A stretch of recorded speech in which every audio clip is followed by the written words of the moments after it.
मन भाग अंगनावा के बाजला बजाना वानो हो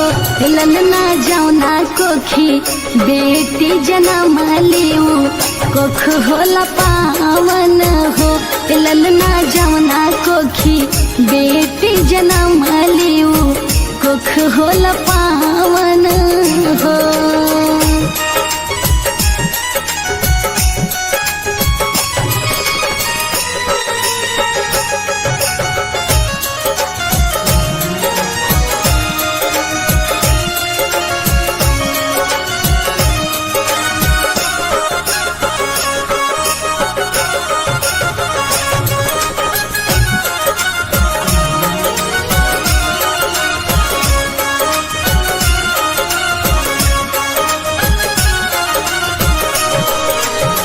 दादा लुटावा तारे आना धन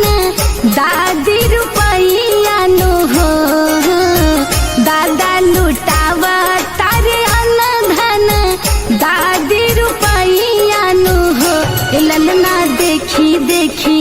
हर से लमनावा की लागे लालू भावन हो ललना जमना कोखी बेटी जन्म लिऊ कोख होला पावन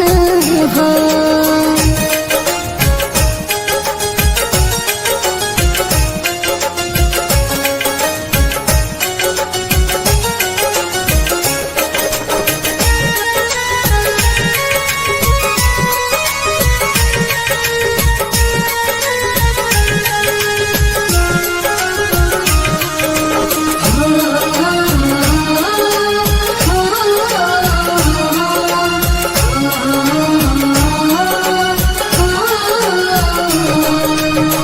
राजा जी के मानावाया नंद भैले